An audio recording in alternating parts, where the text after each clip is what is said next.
Now, keep it running while we're inside of a space. In the event that somebody's walking by, you could simply grab that top handle and just hold it like a suitcase.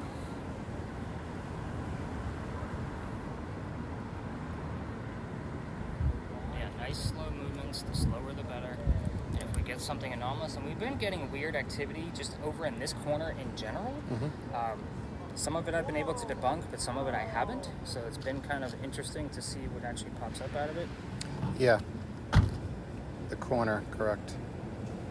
We do have a stack of pallets leaning up, so it could be part of it. I don't know what you're looking at. But I mean, we've had full it's figures. in here, and then this lit there. So the windows I debunked, which we can see right about there. Yep. So the windows actually have window panes, so they are a little bit further back, so it's going to pick up on some of that. That's obviously a... There was something a little while ago over here. I don't know if that was the pull. As long as you were recording, I'll definitely make note to listen to it. Jen, you could put both in if you want. You could put both in if you want to, if that's going to make it easier.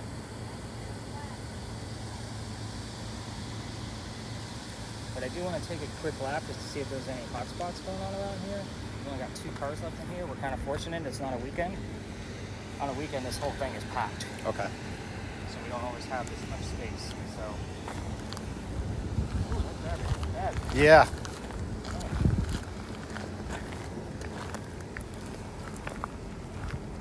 So where did you live in the north, you said?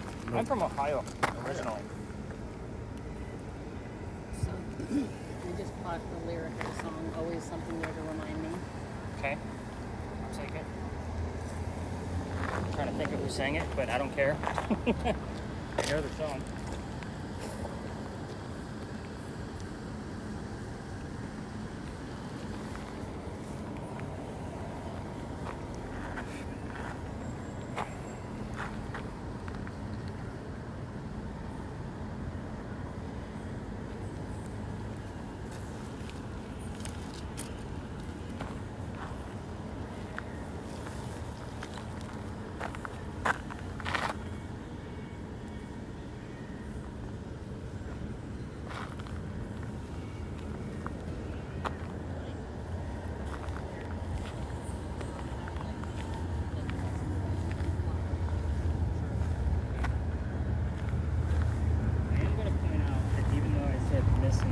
Over there, the song playing at the bar next to us, they're playing This Kiss by Shania Twain right now.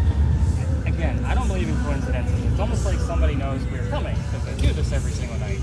But 6.9 and 17.1. Right. You can hear it now. Again, I don't believe in coincidences at all.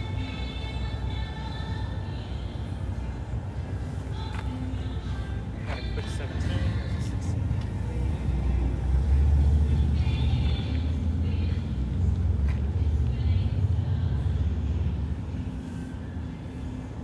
That will pick up on shadows too, Rich, just so you know, because there is an absence of light, so it doesn't really know how to read it, so it's just going to put a figure on it. Okay. It's not a ghost laying on the ground. Everyone says, why is that ghost on the ground? Like, it's a crime scene, don't film it. Just heard God. God's something for you. Okay.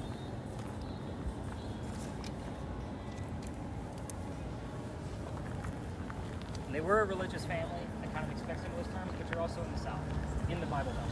You're going to hear a lot of religious terms coming through in certain areas. So it's not that I'm discounting it. It's one of those common things I see all the time. Well, I am a believer, so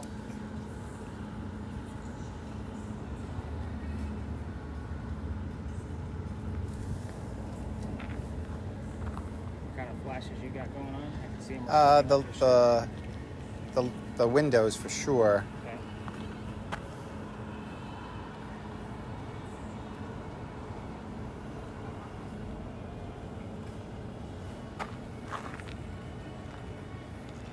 A few spikes over there, but they went away. Yeah. The entranceway here. Posts next to it, maybe? Yes, no? Well, it's probably the...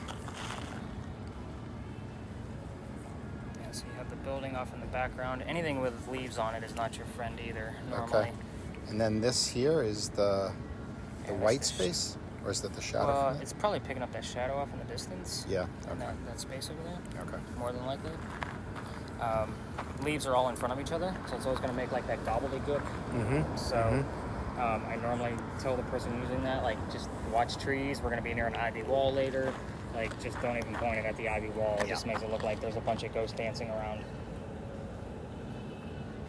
I called the developer of that before I started using it to see how it worked and how accurate is it versus the actual SLS camera that, you know, they normally create. Yep.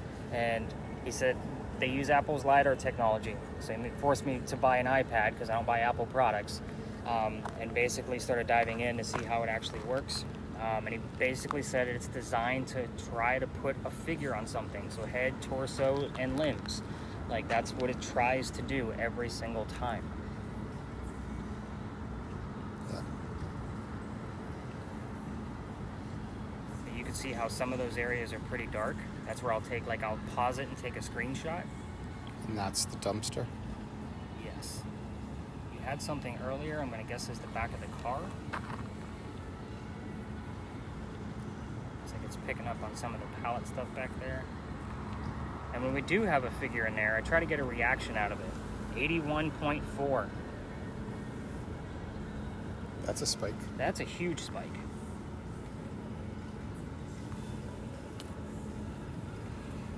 When I say reaction, it's more like, hey, if you're Eliza, can you raise your right hand? That kind of mentality. And we've had reactions like that. At 81.4, like, that's double your TV. Like, where in the world did that come from? There's no lightning in the sky for sure. Right. On our heat lightning nights, I kind of have to watch that. Because if it flashes and then they get a spike, we know it came from the lightning. Yep. Yep. Jen, you got anything? I'm just having trouble. It's not easy. So we did just have an 81.4, and I haven't really looked at the word list yet to kind of see what we have. Do you have the word remember on there?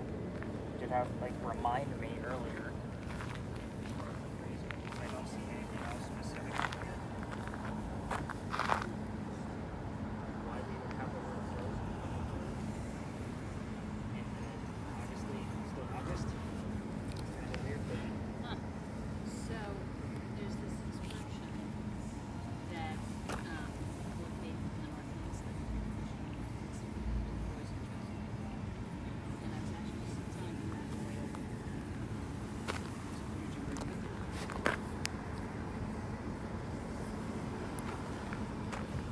Hopefully there's something will pop up that will kind of remind you of a long lost relative or somebody you missed you. You did get that there's always something there to remind me. I know, that is weird. So I say, with her kind of struggling with what's going on here, Mhm. with her Yep. device, I say we kind of call Swap this it up? one. Okay. Well, you know, Oh. or you can swap it up. That's too. Again, it's your night. Whenever you guys want to Yeah, swap, to give it up. You want to swap? Sure. Yeah. Okay. Well, then we'll give Rich a few minutes to see if he can get anything out of it. Doesn't mind my earwax. Okay. That. You take that. Am I to assume that you guys are married, by the way? Oh, yes. Okay. I hate to assume anything because you Right. never know. Yeah, I've no. had brother and sister show up Oh, yeah. on a few occasions, and I've made that mistake. So Do you have volume? Is it that way? right there. This one. Oh, now we gotta reset.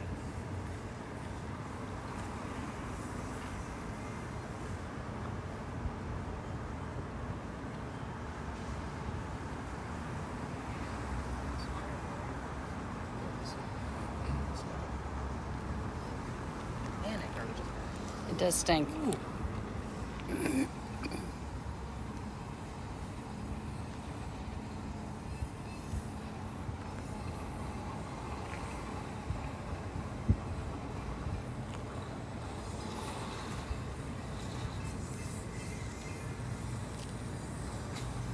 As he's kind of getting the gist of that, let's head towards the back.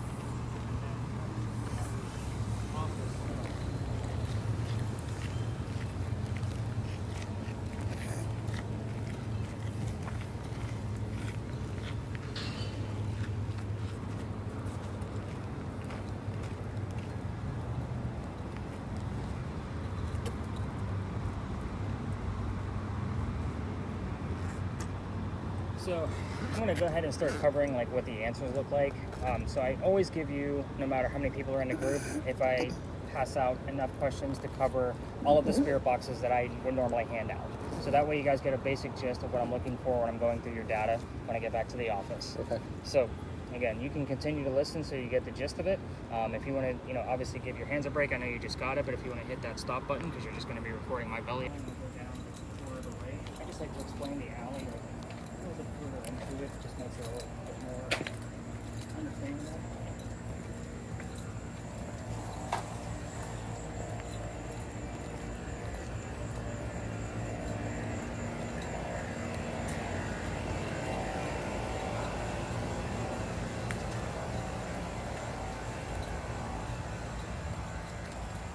Stop right about here. Anything else coming through that we need to know about? Not yet. Okay.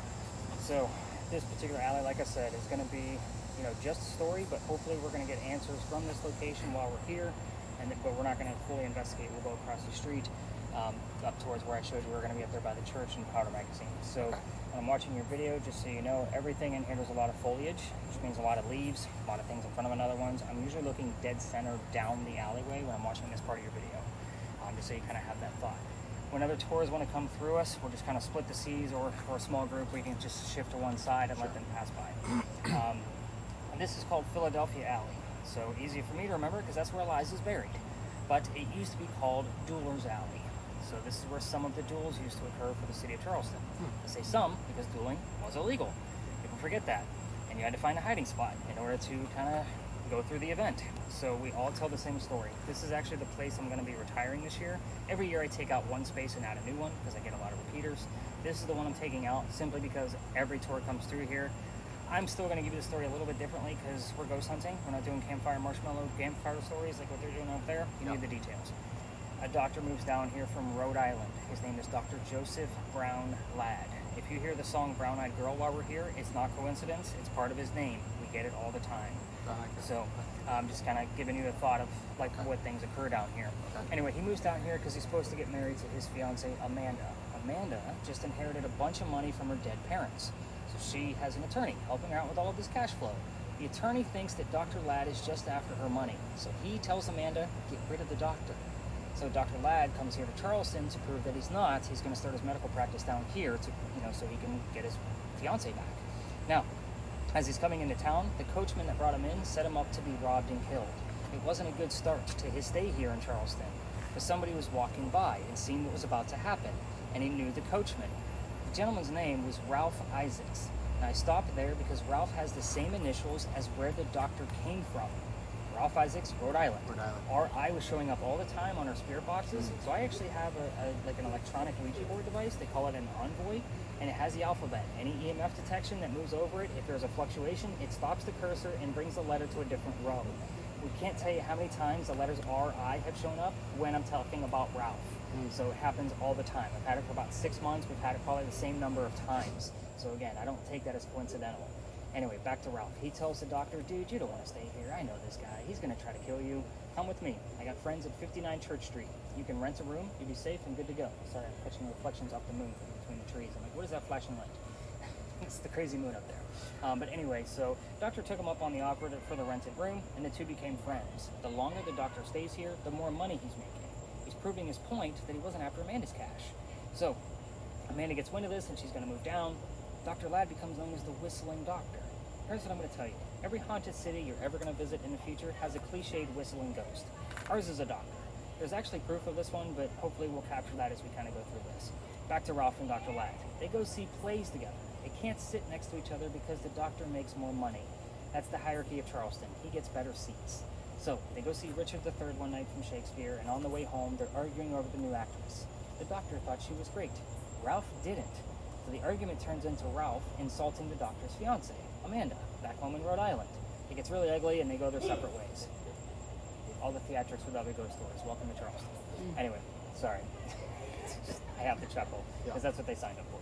Anyway, back to Ralph. So Ralph has friends around town. He goes to put an ad in the paper telling the whole city what he thinks of the doctor. So again, that's kind of how things went. Now anyway, doctor saw the ad, which was kind of a you're a disgrace to society kind of mentality, and he rebutted. Let's go to Doodle's Alley. Let's settle this. somebody's going to die. So they came down, they took their 10 paces away from each other. They turned, the doctor points his gun in the air, and he shot. He didn't want to kill his friend. He just wanted to have the courage and bravery to show up, which is often what happens. But Ralph has his one bullet. He puts it in the kneecap of the doctor. The doctor doesn't die, but he fell to the ground. His friends took him home, carried him home to 59 Church Street, where he dies 10 days later after refusing medical treatment on November 2nd of 1786. Now, 1786, why did he refuse medical treatment? He's a doctor. Gunshot wounds are a lot different back then. He probably just thought it was lead poisoning and tried to bleed it out himself, but failed because he died. So, every ghost tour will tell you, listen for the whistles while you're down here. You can hear how quiet it is down here. It's like this even on a busy Saturday afternoon. I don't know why, but it is a little uncanny. They tell you to listen for the whistles. Luckily for us, we have a video recording audio on top of my voice recorder. If that whistle's going to be there, it's going to be there. Now, if you're going to try this on your own and walk all the way through the alley since you just got into town and turn on your voice recorders from your phone to see if you can capture it, just keep in mind every local knows this story. Anybody walking up and down Cumberland or Queen Street throws a whistle down the alley. I do it every single night. So, well, you guys know where my office is. My garage is over here. So I have to pass the alley in order to get to my garage. Every single morning when I'm done with your data, I always throw a whistle down this alley. I don't care what time of morning it is. So, I will tell you, I started doing that ever since I got kicked out of here. Let me tell you that, because that's the fun part of this whole story. It explains why we're going to where we're going next. Now, this alley didn't go all the way through this way. There was a wall halfway between us and Cumberland Street, the street we came in on. The reason why is because this used to be where they kept the livestock for the city of Charleston. It was called Cow Alley during those times, before Dueler's Alley. That means that the bricks way down by Queen Street on the other side, you guys don't know the street names yet, those are sun-dried bricks from slave children. There's a full handprint from a slave child down there, along with fingerprint swipes and others off to the left. When I first started doing this, I used to take my groups all the way through, and I would show off the handprint, not for paranormal activity, because remember, I treat that brick the same way I do a grave. That's the last place you're going to find them. It's a matter of pointing out a piece of history, because we all need to see it, right? November 26th of 2020, my entire group was huddled around that brick, waiting for something to happen with all the gadgets that I handed out. I know nothing's going to happen because I'm trying to shoo them along. Also, I'm trying to show respect to the beautiful mansion at the end of the alley, not realizing I was out of bounds. It's a neighborhood. It was outside the kitchen window of the beautiful mansion at the end. The new owner of that mansion came out screaming. My daughter thought it was great because Dad's getting yelled at, and she was on the tour that night, so she saw everything. Yep. She's laughing hysterically.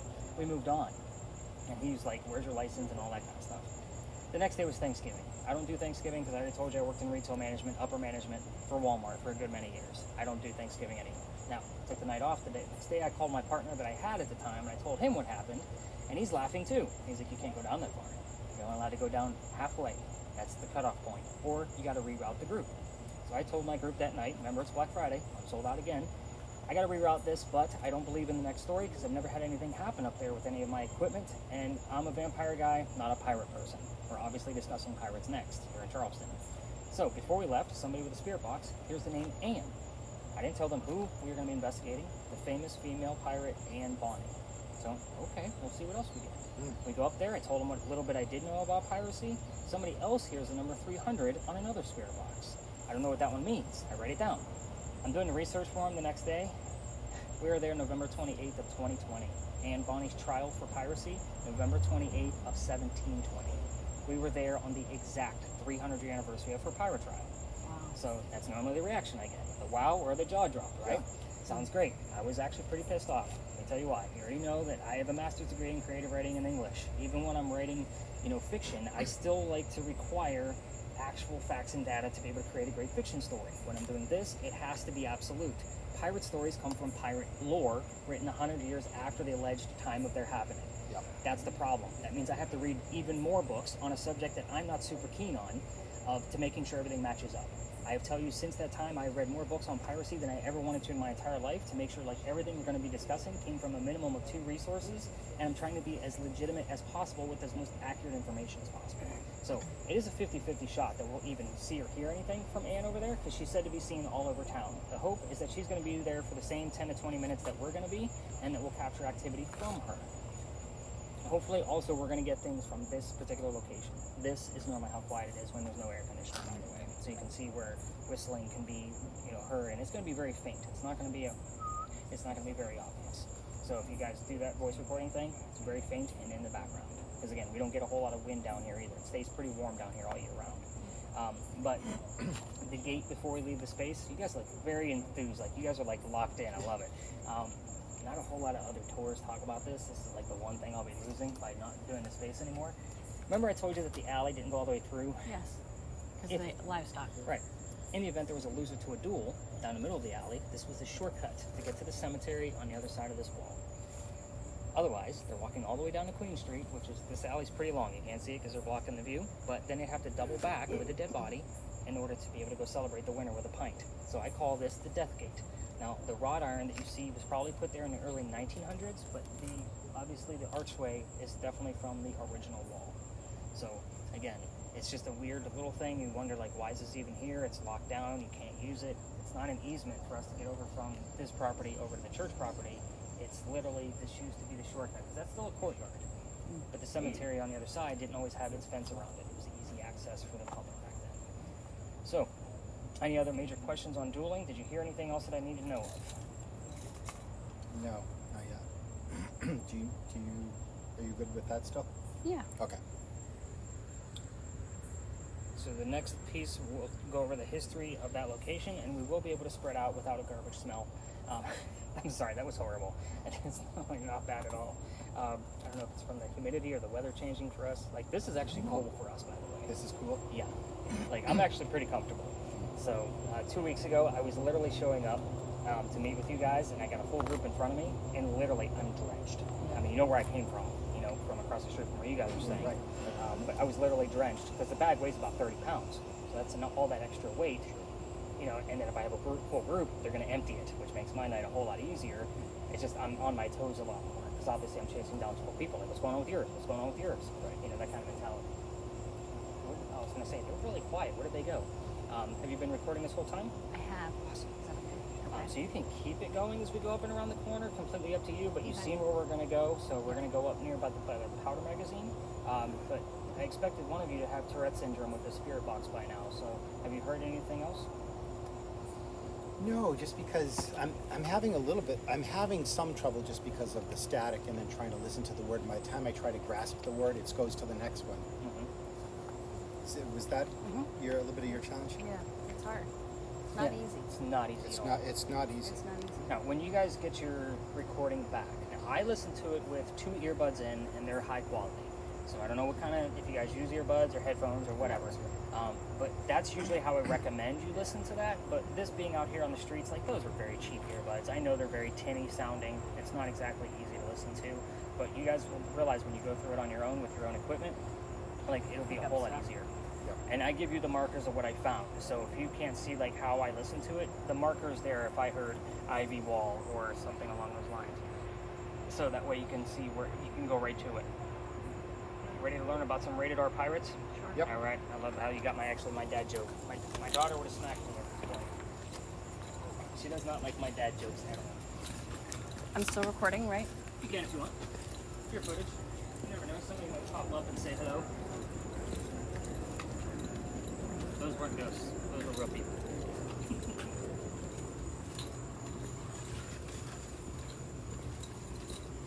Yeah, we're allowed to go to 20 people here in Charleston. So we're going to take other tours around town. Just expect it in a much larger group.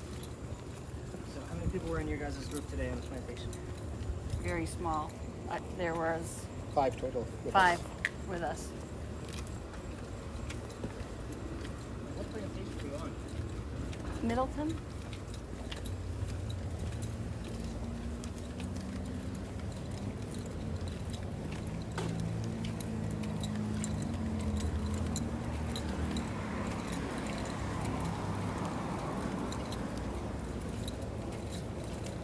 We just, I tell you, I live like an hour from here. We just moved out there like a month ago. I mean, it's only like an extra 15 minutes, but now I'm like out in the country. And I literally have train tracks next to my driveway. Wow.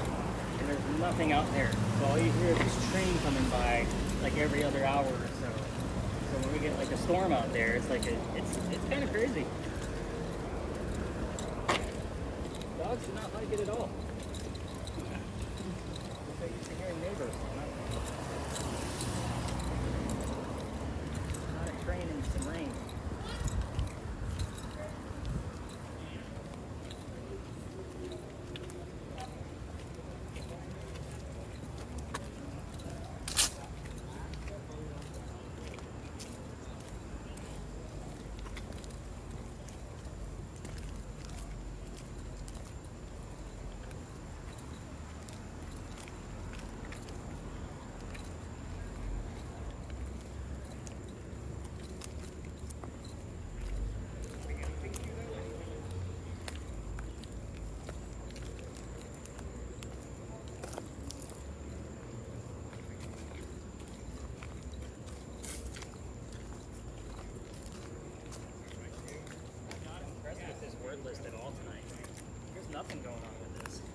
Like normally by now I have at least 4 or 5 like very specific things going on. So again, I don't know if it has anything to do with the, and that here performance was interesting, but anything along the way?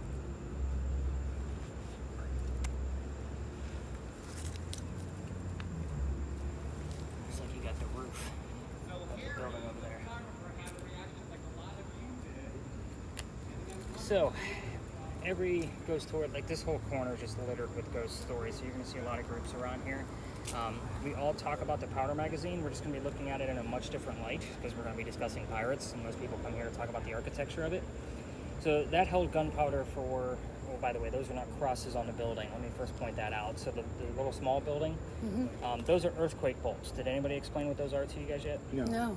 So if we have another earthquake like what we did in 1886, those are turnbuckles. It goes all the way through and looks like that on the other side. So it's supposed to, if you use a giant wrench, you can tighten it. And it's supposed to tighten the building so it doesn't incur any further damage. So it's a great idea, it just doesn't work. The only reason I bring it up is because it's part of the reason why we're here. So those earthquake bolts are the first set that Charleston ever put in. The reason being is that's the oldest government building in South Carolina. It was finished in 1713. This is what I call a familiar location. What do I mean by that? This building was being constructed at the same time that Anne Bonny was coming here to start her new life. So there's not many buildings around this time frame, like in Charleston, believe it or not. So again, we're hopefully going to be here at the same time that she is. On the TV shows, they use this new device. It's called a Boo Buddy. It looks like a teddy bear, and it has that little blinky light EMF detector in it. So if a child ghost comes near it, obviously it lights up, right? So they use that because the child would recognize it as something of a toy. It's the same type of principle of why we're here. This is just something Anne would recognize because it was here at the same time she was. There's not many buildings around town that there would be. So the building took 10 years to build. Does that sound like our government? Small building, 10 years? No, not at all. Sorry if either one of you work for the government. We don't. No. She's like, don't know. Definitely. What do you guys do, by the way? Normally I ask that. IT. Computer software. I sell software. That's awesome. So what kind of software? Do you mind me asking? Manufacturing software and engineering software. So everything that goes from creating a product to manufacturing it to servicing it in the field. So when I said ladder technology with this guy, that's why you guys both nodded your heads Yeah. like, Yeah, I both knew that, understood yeah. it perfectly. Got it. So now I have a full understanding of who I'm dealing with. I told you, you guys look like intelligent people. Sorry, I can pinpoint my smarties right away. So where was I? Oh, the building was done in 1713, right? So right in the middle of its construction is when Anne Bonny came here. So that's why she would recognize it. So follow me, there's a lot of twists in this piece of history, so I'll try to move quickly so we can actually investigate. 1708, a young lady moves here from Ireland. Her name is Anne Cormac. She comes here with her father and his mistress. The mistress is Anne's mother. You with me so far? Yeah. Okay, the three of them are running away from her father's angry wife. How mad was she? You chuckle, because now you know. So I normally say, be nice to your ladies, because she'll kick you all the way up to Canada. And back then, there were no planes. It's 1708. They came here by boat, so that's a long ride. They land in Georgetown. That's between us and Myrtle Beach. That kind of gives you an idea of where that was. Dad bought a plantation. Mom died pretty quickly. So that means Dad is now sending young Anne to Charleston to sell things from the plantation to keep things afloat, hence the familiar building. So let's go back to Ireland for just a split second. They say Anne was a badass even when she was little. At the age of 7, 8, or 9 years old, remember it's pirate lore, nothing is ever going to be exact, they say she killed a servant with a knife to the belly. I can't tell you how many times with all of the communication devices I use, servant, knife, and belly all show up. With these two people not knowing what that person showed up, it happens all the time. I just like to give you the mentality of this young lady as we go through her life. Fast forward, 1713, the building's done. By 15, pirates are starting to come through Charlestown. Anne's pretty stoked. Why? She's going to fall in love with one of these gentlemen because she wants to earn her freedom, just like a pirate, just like a man. It's a man's world. First guy she falls in love with, James Bonny. And yes, I said first because there's a handful. That's what makes the story so interesting, and we're going to go through them all. James Bonny, Dad is a filthy pirate, and Dad doesn't approve, so they ran away to Jamaica and got married. Anne Cormac became Anne Bonny. That's where the name came from. So, James Bonny is not Captain Jack Sparrow, like what she was hoping for. This guy turns out to be a privateer, which means he's a spy for the British. He's a coward. This isn't who she wanted. A few years go by and she falls in love again. Guy number 2, John Rackham. Everybody calls him Calico Jack. This is the guy they based your Johnny Depp character off of, in case you were wondering. Calico Jack has his own ship. He has his own crew, and wants to be part of that crew, but you can't put a female on a pirate crew. Do either one of you know why? It's bad luck or something, yes. Yep, exactly. It is bad luck. Yeah. So thank you for keeping it family friendly, even though it's your own family. So I get a lot of raunchy answers to that one. When there's kids involved, I don't throw that one back at you. But anyway, so he makes a deal with her. If you dress like the crew and look like a guy, you can be part of the crew. But you're going to be a female in my quarters. He's okay with this. Why? Dad used to cross-dress her as a boy apprentice back home in Ireland to keep her from his wife. So she gets it. It's a man's world, but she's a pirate. So I love how you're like putting the clues together. Yep. But anyway, let's actually put all of the clues together. She's a female in his quarters. She's eventually going to get pregnant. You can't have a pregnant pirate dude on the crew. Right. Somebody's going to figure out that she's a girl, and they're going to get rid of Jack as captain. Remember, they have their own democracy per ship. Right. So she does get pregnant, but he drops her off in Cuba before she starts the show, so he doesn't get voted off as captain. These are friends of mine. They'll help you out, have the baby, and come back later. Then we'll figure it out. She goes and has that baby in Cuba, but returns without a baby. We have no idea what happened to the child. None of my research has ever had an explanation. The key point of the story is that she comes back dressed as a female. This makes Jack angry, because now everybody's going to know he let a girl on the ship. She's going to make him even more mad by flirting with the pirate crew that he's captured. They're down below deck. We're on guy number 3, in case you lost track. Guy number 3 is a female, dressed like a guy to be part of the crew that Calico Jack captured. So now we have 2 females dressed like males on the same ship. This young lady's name is Mary Reed. She went by Mark Reed to become a pirate. So we do get both of those names coming through spirit boxes all the time. Now her and Mary became friends, possibly lovers, but the British find out where they are. They send a fleet of ships to come take down one measly pirate ship. Anne and Mary, the rumor is that they were the only 2 pirates not drunk enough to come up and fight with 1 bullet flintlocks. They don't know how to use cannons yet. They haven't been pirates for very long. Obviously, 2 ladies with flintlocks are not going to take on a whole fleet of Navy ships from British, right? So they get arrested. And as they're being arrested, she looks at her captain and beau, Jack, and she says, "I'm so sorry to see you here, but if you would have fought like a man, you wouldn't be hanged like a dog." The word dog shows up on communication all the time. The judge wants to see the 2 men that fought back so valiantly on their own. He heard about them. He's already tried and hung Calico Jack and the drunken pirates that wouldn't fight, so they're dead and gone a few days prior. Anne and Mary go in front. They reveal their gender to the judge, and he doesn't care that they're female. They're still pirates. He's still going to hang them. We plead our bellies was the last thing they shouted, because you can't hang a pregnant woman in 1720. It's illegal. So he sends them both back to jail, delays the hanging. But Dad is still up here in South Carolina with all of his Irish money. He bails out Anne and brings her home.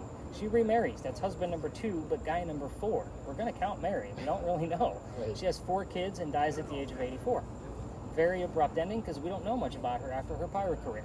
As far as Mary Reed goes, she dies 5 months later in that Jamaican jail from whatever pirates die from in a Jamaican jail. Use your imagination. Most books will tell you that it was something simple like fever. I know that doesn't sound simple, but we're talking pirates. Let's make it romantic. Let's call it scurvy. Why the hell not? Yep. So, I'm not going to assign questions here. I'm just going to tell you what I left out of the story on purpose so you guys have something to work with. Okay. I left out the names of her parents on purpose. The father and the mistress. I left out the name of Calico Jack's ship. I left out the name of the city she grew up in Ireland. And the color of her hair, which you could probably guess that one. Yep. So most people that, like, I throw that one to people that are like struggling with their spirit boxes. Yep. Like, Yep. that way it's a 1-syllable answer. I mean, the word Oregon popped, but I can't see that would have any play. So let me tell you when like an odd state like that pops up. We're not in Oregon right now. Right. So when you get something like Oregon and another name shows up, I will tell you within the next night or 2, somebody will book my tour with that name, and that's where they're from. I see that probably 10, 15 times a year. Yep. So I'm going to be writing down Oregon, Okay. just in case something does happen to pop up for that particular, location. And have you been recording this entire time? I have You guys are awesome. You need jobs later. Like, we work in IT. So again, we're going to explore the space. There's only 1 vehicle in here, well 2. Other cars may come through here. I'm going to keep an eye on EMF. I don't expect the numbers that we get at the Pinckney Mansion site here, just so you have that idea. So I do get excited about little 2.5s, even though we had an 84 over there. And by the way, I go straight to 2.5 because up to 1.1 is natural from the Earth. That's what it gives off. So that's why I go straight to 2.5 to make sure it's not something coming off of the Earth. The temperature's dropping for us. That's a good thing. And now if there's a breeze, that's even better. Have you heard anything while I was telling you all the pirate history, or do I need to shut up so you can listen? It's okay to tell No, me to it shut up. is a challenge. Half listening to absorb from you, and then the other half trying to filter out static noise from a word that you think has potential relevance. Well, that's the thing. Is don't look for those potentials. I'm withholding information still. Yeah, right. So That's the beauty of it.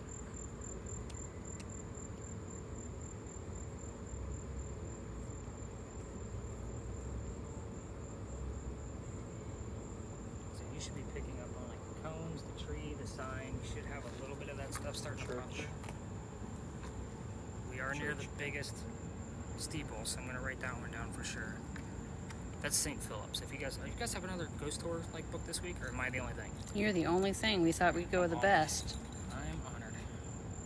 You should take another ghost tour though, just so you can see the comparison, and then write your reviews. Did I say that out loud? I think I did.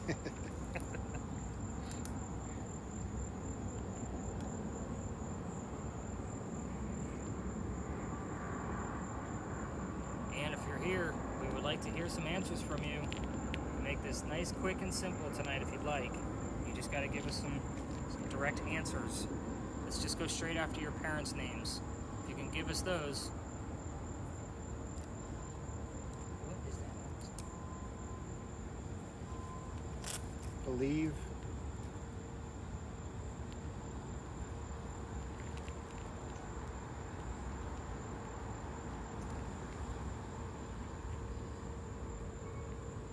What is this? Their voice recording just ended.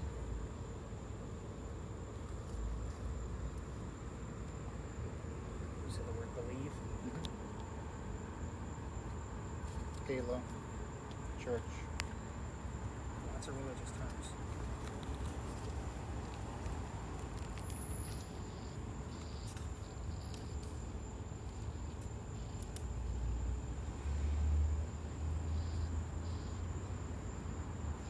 And I got the word lifestyle. Black.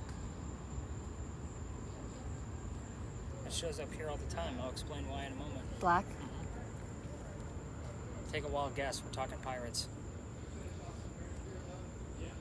There is Blackbeard history in Charleston, so just depending on if this is a relevant date or not, which I'm not sure if it is or isn't. Good, they're moving.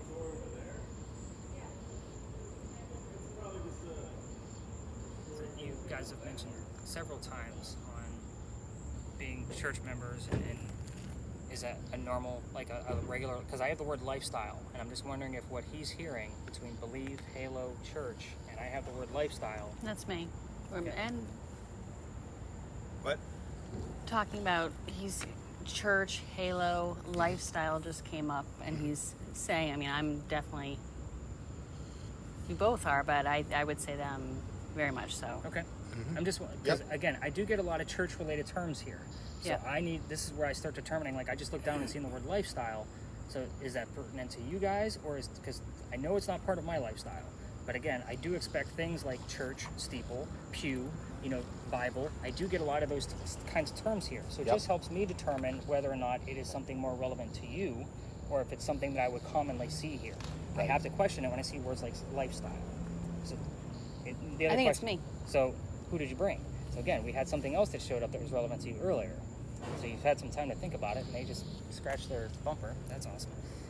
So do you have any idea of who may have come along with you? I don't.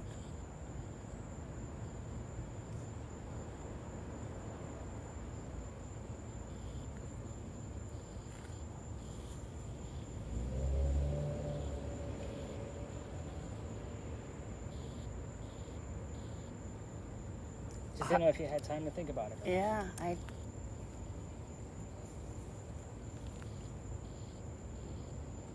trying to think. Probably a little bit closer to the powder magazine. Take notes.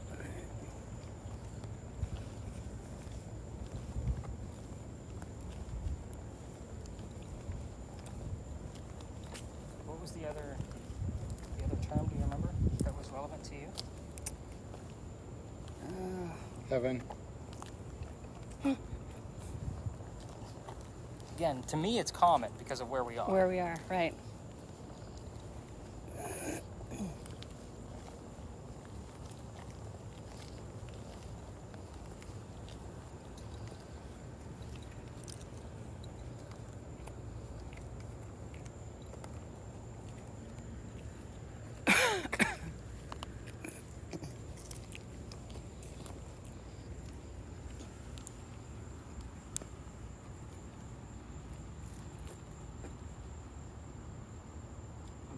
if you're picture takers, getting a picture, if we head over here, Oh, the yeah. full moon next to the steeple. Yeah, I would love that. Okay, I'll take your camera if you want.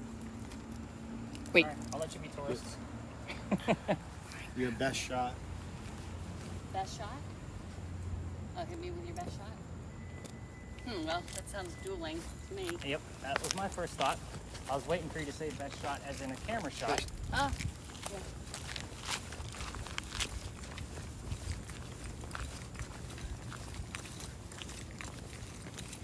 But yeah, it usually doesn't get much better than that. Can I get...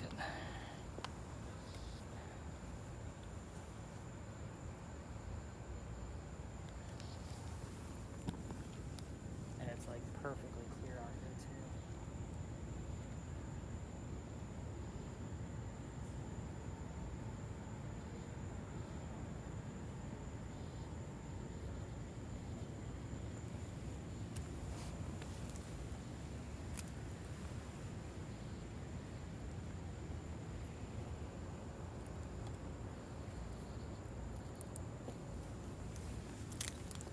Somebody's listening to me.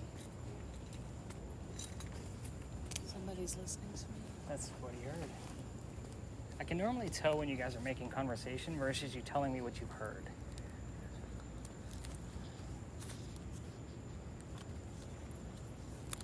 So your best shot and somebody's listening. Disease, What was the disease? encouragement. He's getting better at this. You see how this is going?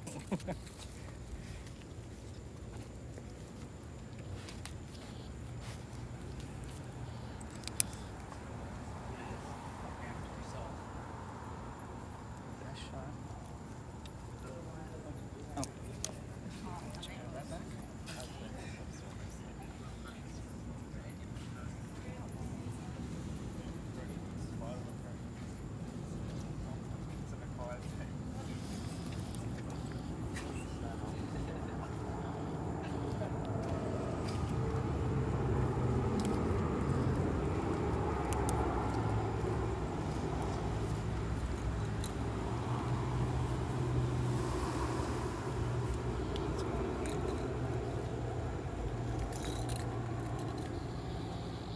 Still don't smile.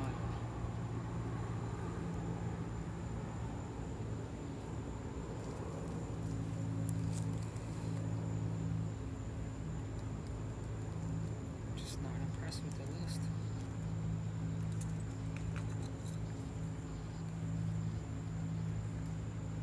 Did you see how laser focused he is? Huh?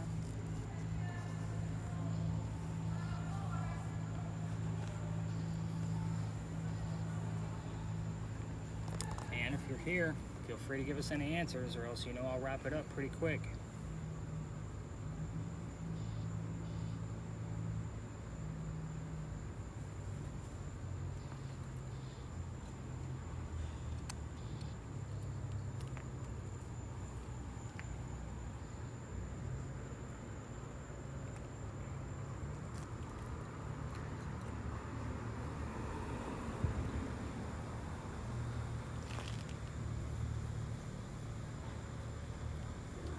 Take a quick lap around just to see if there's any readings going on.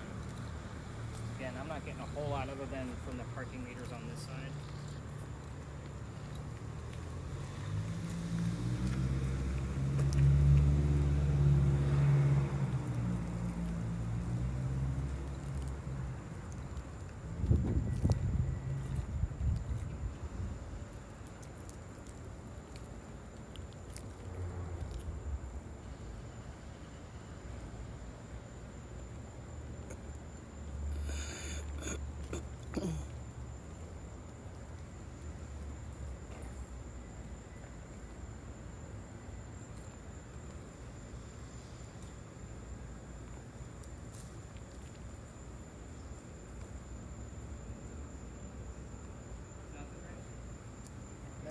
Messages.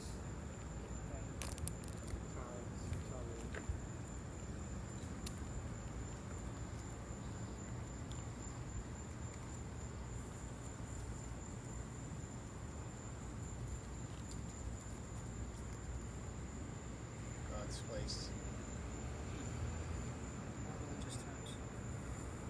did you say? God's place. God's place.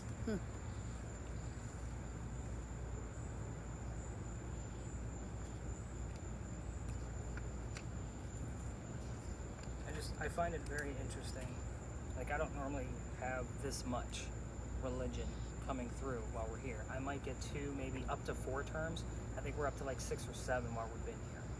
And then the word lifestyle. That's what kind of made me clue things together. Like, maybe this isn't about the church. So maybe it's about somebody relaying back to you that they're here. I just don't know what that message might be. 'Cause everything else he's given me has been pretty vague. So encouragement. The last one he said was messages. Like, these are all pretty vague terms, like nothing specific. But I don't think I've ever heard that phrase said here of God's place. Yeah. Like, that's very Redemption. Redemption.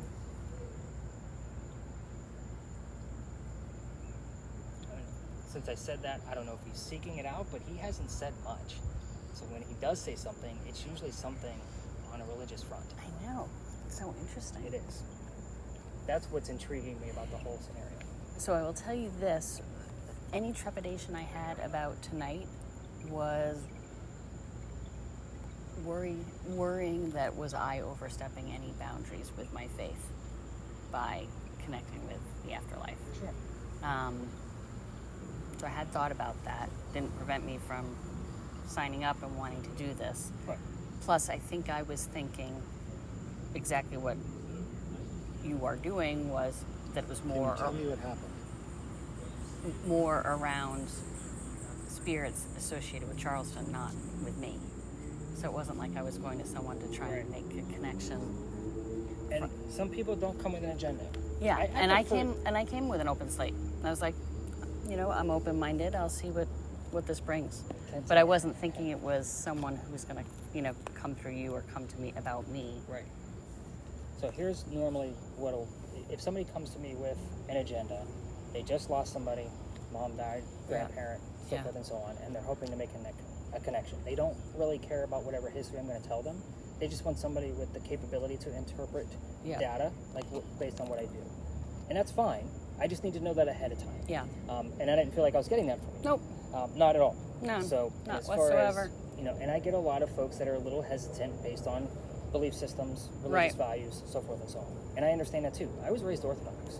So these are conversations that I don't normally have with my mother at all. Like, she's curious about what I do, Yeah. but at the same time, she has that same, how many boundaries are you crossing? Right.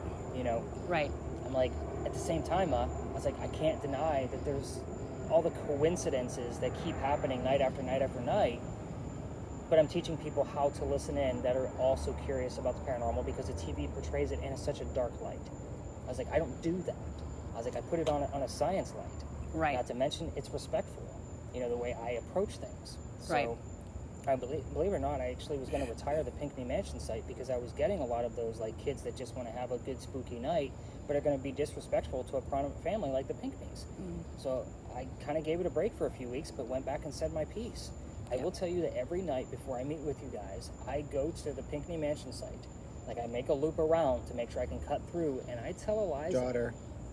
how many people I'm bringing and what their names are if I have them. It's just a respect factor. Right. Interesting. So, and I haven't really had an issue ever since. Right. Now, did I get some nasty messages that kind of incurred that? I did, and they were not radio chatter. Like, please just leave us alone, going over 13 radio stations. So it was kind of like a, I'll give you a Okay. break, I'll Right. back off. Yeah. You know what I mean? It was just respect. But Right. it wasn't me, so I had to kind of give her a break and then go back and say my piece. So, again, it's just something I do. I think that He said daughter, right? Yeah, I think it was Daughter? Did you say daughter? Yeah. Was it a phrase or just the word daughter? I don't remember. We were chatting. Just the word daughter. Just the word daughter. I think it's easier with both pieces in. I can actually pick up the words. Better.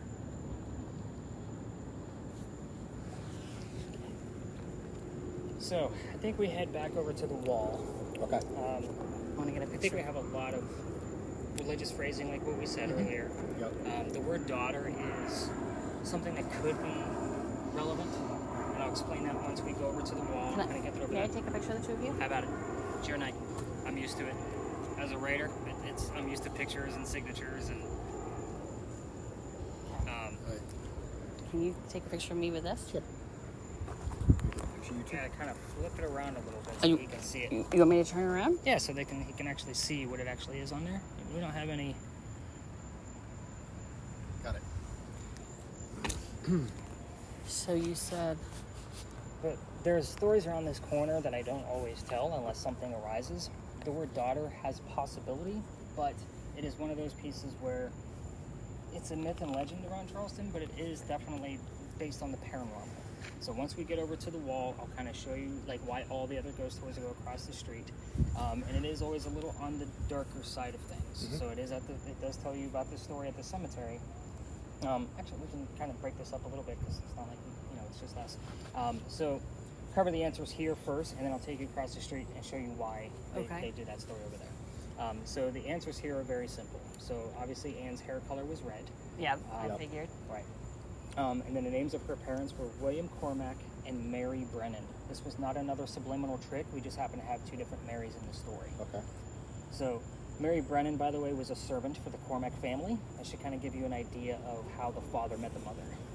So again, the wife was always sick. It's a whole nother 30-minute scandal. We don't need to cover it because it's not relevant to Anne. Super her. But Calico Jack, the name of his ship was called the Kingston.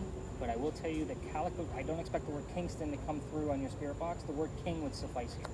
So just same thing on my device. So the word Kingston might come through if we were in England or Ireland itself, or in a state with the city of Kingston in it. We're not. But this is what color is the big red barn kind of mentality, where we would expect the word blood or something along those lines if the word red wasn't available. Right. The name of the city where she grew up was Cork. I was Cork, thinking County Cork. Cork. I was thinking Cork. I didn't say it, but Cork was in my head. It was weird because that's actually how I learned about it, was through the spirit box. It's kind of like, Cork, I wonder what that means. So I just typed in Cork and Bonnie, and lo and behold, that's where she's Came right from. up. And again, very interesting piece. We did get the word black, which is heard here all the time. There is Blackbeard history here. And you said black? He did say black. And again, I gave him no inclination about Blackbeard whatsoever. And I did it on purpose to see if it's going to pop up. Yep. He actually raided Charleston. He blockaded the harbor because he was looking for medicines, because he did get syphilis from one of his 14 wives. So that's basically his history here in Charleston. He has other passings through, but that's the major story. So when we do get the word black, we will also get his name as well. So his actual name, which was Edward Teach. So we will get either one of those terms to kind of confirm that. I'm not going to be looking for it, so if it just kind of pops up, it pops up. But that's basically the gist of like this location. I will also tell you that heated warning at the top of our night. There's a reason why I give that to you. This is one of those spaces, specifically because a year and a half ago, well, probably 2 years ago now, we're reaching September, I brought my group back here just like I normally do. It's September, much cooler, and the kid next to me starts to pass out, like he's fainting. So no reason for this kid to be passing out. It was a full group that night too. It was between like 7 and 9 people. I literally have to pick this kid up by his armpit so he doesn't hit his head on the ground. And when I say kid, he's like 22. So, sorry, he's a kid to me. Yeah. But anyway, we take him over to that wall over there. His boyfriend had him on the other side, and we're both carrying him. We get him over there. I got him some water, feeling better, and then I told him the history of Anne Bonny that I've already told you. However, this used to be the last stop. So I spread everybody out after I was done and said, go have some fun. I told the story from across the street that I'm going to tell you, which I don't always do. And them two guys pull me aside and say, Nick, we have to tell you, we are 2 transgender males, meaning I had 2 females dressed like males, just like Anne and Mary in the story, on the tour. Wow. This is the weird stuff that I see. Yeah. So that's why I give those heated warnings. If I get a psychic or a medium on the tour and I know it, this is exactly why I have you guys show up early. Yeah. I'm sizing you guys up. I want to see like if you're going to start hinting at like you're a practitioner. Yeah. So that way I know not to give that person a spirit box. They already get their own messaging. I'm not going to confuse them because I've seen too many of them drop. So it happens. I want to say in the time I've been doing this for 4 years, at least 5 or 6 times. And it's every single time it's been a psychic. And it normally happens right at the Pinckney Mansion site. They've had it for 10 to 15 minutes after I've trained them how to listen to it, because that's what they asked me for. And I'm calling an emergency to try to come and get them picked up. Wow. And then they reveal while they're on the gurney going into the ambulance that they they're are a psychic. psychic. I'm like, you guys got to tell me this stuff. Right. I need to know. Like, I'm a professional here. Right. You guys are coming here to have fun and for Right. shits and giggles, which I get, but at the same time, like protection, they're like me. They do this every day. Right. Like, so I need to know those things. So I'm great if they just wanted to have fun, but I'm not about to confuse everything you have going on. Right. So, but that's part of the reason why I always give that heated warning at the top of the night, because I never know who it's going to affect. And I've had women, young women mainly, that can't even enter the space because they'll get heart palpitations. I had a little bit of a heart palpitation entering the space. I didn't mention that, but I definitely did. So I'm talking to the point, I mean, don't get me wrong, I believe you. I'm talking to the point where they can almost not breathe. Like it's pounding out of their chest. Wow. So again, and either I'll skip the space, or if they say go on without me, whatever the case is, we'll go on and let them sit across the street. I make it brief and quick in here, and then we go back and get them to move on to the next location. So again, this can be a very interesting space for sure. Now, across the street, we're gonna go take a look at that. What I am gonna tell you is I'm gonna show you a picture once we get over there, because that's where every ghost tour ends. What I'm gonna ask, especially for you, is that don't touch the tablet when I show you the photograph. It is cursed. If you don't want to see it, then I won't show it. It's part of the reason why I don't always tell this story now, but you did have the word daughter. So I'm gonna see how this actually pops up. If you're uncomfortable about it, we can move on and just go to our last space that we were going to. But if you're going to take any other type of tour in Charleston, they're probably going to tell you the story later on anyway. Just know that you kind of have that look on your face, like I'm not really sure. Not really sure. So there's a picture that you have on your tablet of A cursed photo. So the photo is of an apparition that was caught in that cemetery. So here's the gist of the story. So, and then we can go over and take a look at it if you want. Across the street, there's a sign right inside the cemetery that says there's no ghost here but the Holy Ghost. It's because they don't want guys like me trying to recreate what actually occurred. Here's what occurred. 1888, a young lady dies by the name of Sue Howard Hardy. Very cheesy because her initials are SHH. We get it all the time, even on my little Ouija board device. We get it on there. It's been kind of substantial. But anyway, she dies 6 days after her stillborn child. So it's a very sad story. However, in 1987, a local photographer is taking pictures of all of our cemeteries. He captures this apparition, and it's supposedly on the exact anniversary date of the woman's death. The apparition is of a woman wearing a shawl, praying over her own grave with a baby basket next to her. That's why that sign is up at the church. They also put up a light to try to deter any cameras from trying to recreate that photograph. What I will tell you about the photograph is I kind of studied it because there's other photographs from around there that have had other set apparitions that I've kind of went back and forth with. This picture was taken from the inside. So I can't really see where that light's deterring, ghost people, so it's almost drawing more attention to it. Every ghost tour in town goes there. They all end there because they have something to show on this tablet. It is said that females that handle it, even in a tablet or digital format, headache, nausea, dizziness, the same we talked about at the beginning. Pregnant females that handle it are said to not have a great pregnancy. I'm not going to be the guy that cursed the family because you had a great vacation. So that's why I tell young ladies, if I do show the picture, don't touch the damn tablet. So that's kind of my mentality. So we can go across the street so you can see the sign in the cemetery. I can even point out the grave if you want. Yeah. And then if you want to see the picture, by all means, we'll show it to you. Do you still want me recording or? Yeah, we might as well while we're over there.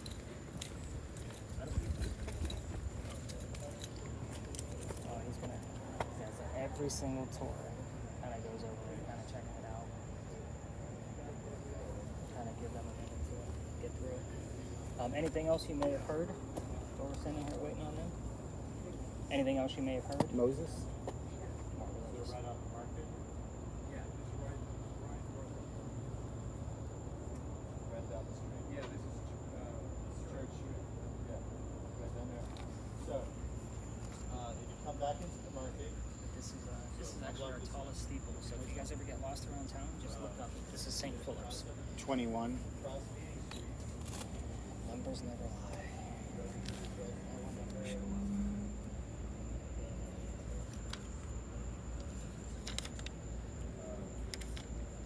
but Market Street, so where the buildings are, where the vendors are, Down.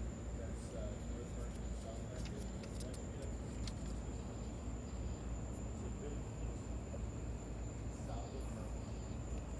That is going to be a piece of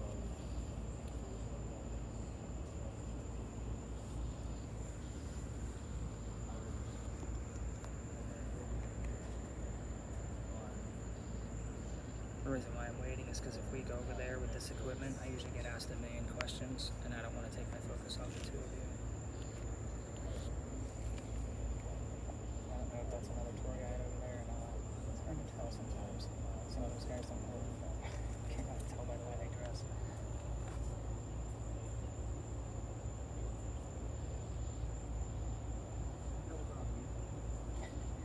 his favorite songs. I can hear his head bopping. Yeah, when we were talking about the police house, I just think it's amazing all the religious terms that he keeps spewing out. And again, I hate to say like it could almost be cognitive because we have been mentioning how many religious terms have been coming through and now they're standing out to him.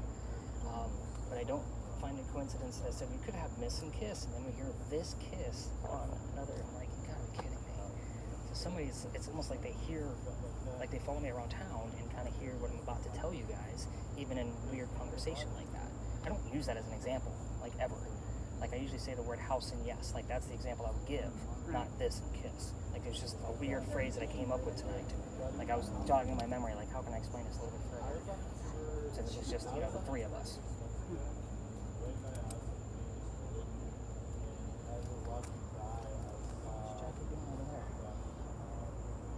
Normally that cat That is, cat? yeah, she'll walk through here, and I named her Jack before I knew she was a female, because of the story, Right. obviously. So Jack would come through, and then all of a sudden Jack came through, and he was having a litter, so Jack became Jackie. But she's usually really friendly with folks. But that death gate, you can see it from here, from Philadelphia Alley. That's the courtyard. Yep, you can That's see it right exactly there. where we were standing. Yeah. So you can see where like they would come Cut through through. there to come over to the cemetery.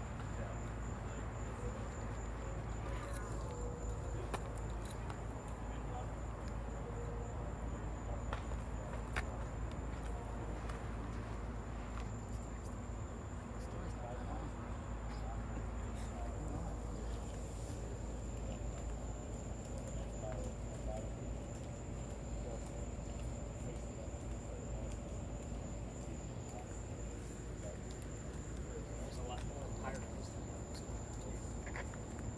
It's killing me not to remember the guy's name, but the guy who caught Steve Bonnet is buried right up here inside the the western side of the cemetery. What is his name? I can't remember. But he's a pirate captain. So he's the one who caught a pirate. So he's buried. You could touch his sarcophagus from the street, like it's that close. The burning gas lamp over there. Yeah. That's the pirate house. That's where Blackbeard's men would come off the ships, have a place to stay. But there was a tunnel from the pirate house going 1 block away towards the water, where Dock Street Theater sits now. It was a whorehouse back then. So it was kind of like their secret passage to go over to the whorehouse. Yeah, there's all kinds of pirate history. There's the pirate's courtyard over there. I don't know much about the courtyard. Apparently that's where the tunnel was, but that tunnel was pretty legit because they just filled it in the 1990s. Wow. Yeah. So we're under sea level here. Like I can't imagine how many times it flooded. Some say it actually went all the way out to the tip of the peninsula. Just can't see that happening based on the distance of it. So it makes way more sense to me that during the late 1600s and 1700s that it would have been a block away. That's still a good hefty way to go. Right. Some say they used it to sneak into the city. Well, they can see the pirate ships in the harbor. Harbor, right. There's no sneaking. There's no sneaking in. They're not going to swim 3 miles from shore. So that's just my theory. I have to put logistics behind this and really take a look at things. This guy's telling me every story over here.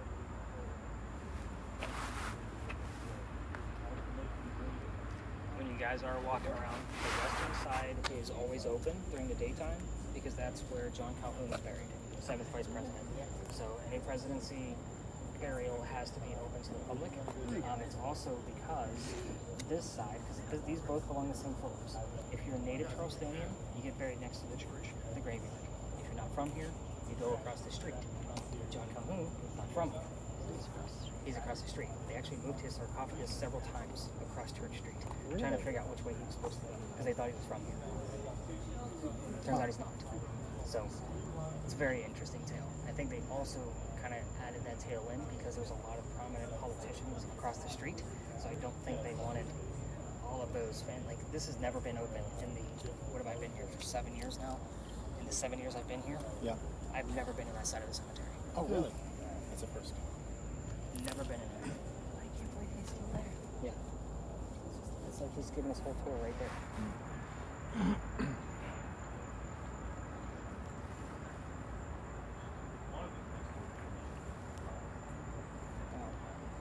that they're standing in, they're right in front of the sign.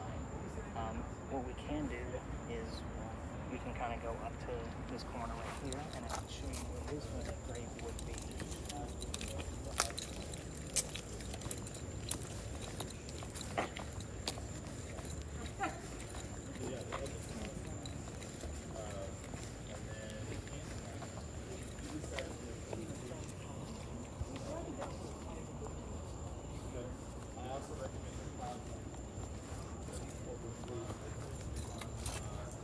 So do you see where the memorial is back there with the cross? And Yes.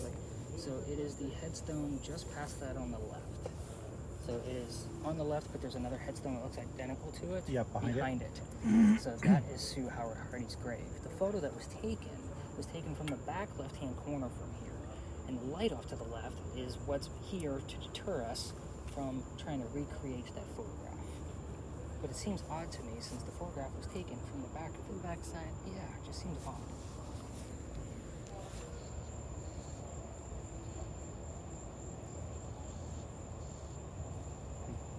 Eliza's husband is buried in here. Charles's first wife, Eliza, is buried in here. Charles's nephew, Charles, was buried here. There's two Charles Pinckneys in here. The husband and the nephew of Eliza. The son is actually buried over at St. Michael's, I believe.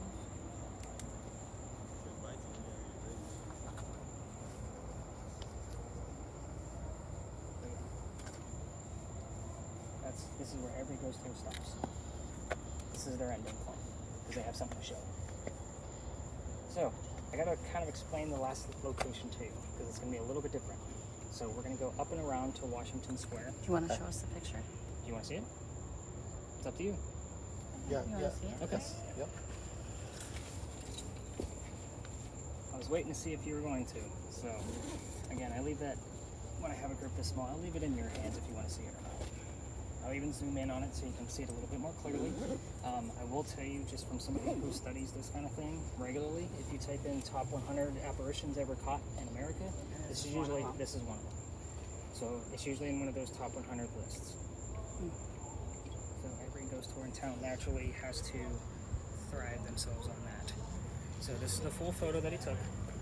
He sent this picture over to Kodak because he didn't know what was going on right here. What year is this again? This is 1988. 88. I'm sorry, 1987. So it was 99 years after Sue's death, which was in 1888. So film-based processing. So he didn't know what was going on here. Kodak confirms the camera that it was being used on and that the photograph was not being tampered with. This is her shawl. You're looking at her back and the baby basket next to her. If you zoom in even closer on a computer screen, you can see the weaving of the basket. Wow. Like, it's incredible. And every other apparition caught around this area is very wispy. The picture's a little blurry. Right. Like, this is, to me, about as crisp and clear as it's going to get Yeah. Right. for 1987. Wow. So, pretty impressive. Very impressive. So, again, this is what every tour ends with.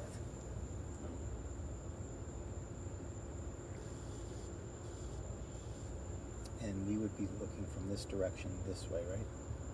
No, We're standing down here. The gate is out here. Here, and we're Looking right. back. Yep. Yeah. And she's behind it. Now, I've looked at, because there's pictures, all over, Yeah.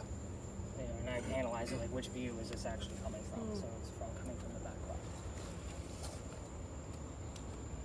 The next location we're going to, Washington Square, like I said, it's going to be a little different. I'm not going to give you the history up front. Okay. What's going to happen is you're going to be wearing a viewfinder, kind of like a 3D. I'm sure you're probably familiar with that. Yeah. There's a new app that's out, and normally what I'll do with my larger groups is I will use the Estes method. Are you guys familiar with the Estes method at all? No. So the Estes method is where somebody with a spirit box would be blindfolded and wear noise-canceling headphones, and I would be asking them questions as if they were the ghost, and they would literally just tell me whatever they hear in hopes that we have a conversation unknowingly to them, if that makes sense. Yes. Yep. Now, I don't do that with groups this small. However, there is an addition to that with technology, which is beautiful for me because I can just keep adding stuff in. It's an experiment. The viewfinder is going to use an AI based off of the magnetometer of my phone. So it's going to generate images that have never been seen before. And you're going to tell us what you see. He can continue to listen, but I would prefer if you only left one earbud in. Okay. So that way you can kind of hear what's going on here, because I'm going to be trying to communicate with this ghost. that again that you don't know who this person is yet, and you're not going to know until after the 10-minute session is over. I'm only going to leave you in that VR piece for about 10 minutes. Okay. Any more than that can be, it sounds like you guys have already used this kind of tech. Of course, I'm talking to two techies. So normally, a person under the Estes method, sensory deprivation for 10 minutes can be way too long. Yeah. I've had to pull people out of it. Yeah. Hyperventilation, those kind of things. So I usually do it when I have my larger groups, and there's usually one person doing each thing that you guys are going to be doing tonight. This is all meant for one person. That is way too much for people that don't do this on a regular basis. Like me and my daughter, we were able to do it no problem. We tested it, and then she was like, Dad, that's going to be a lot for people that you get on tours separated. So she was the one who came up with the idea. So I was like, that's actually really great. 17-year-old kid, imagine that. I know, right? But she knows the tech, and she knows how it works, and she understands how people can get really nervous around this kind of thing. So she understands. But it was really, really great of her to really think of that, because I was like, how are we going to incorporate this? Like, that's a lot of gear on one person. So she's like, separate it, but you're going to be wearing the VR headset. We'll see how it goes. We've done it where this is the only part that we do. But I definitely want you to have just one earbud in so you can hear the kinds of questions I'm asking. You're obviously going to hear everything, but you're going to be telling us the visuals that you see. Well, do you want to do the visuals and I'll do? Are you getting tired of listening? It's up to you. You guys can flip-flop. I don't care. You want to do the VR? Whatever you want to do, I'll do. If you'd like to try the headset, you do it. Let's You've see used when it we get before. Yeah. Let's see when we get there. Okay. Well, Okay. We're going to cut through where we by the Powder Magazine. Do you again. still want me to? Yeah, let's go ahead and stop that because we're going to be walking for a couple blocks.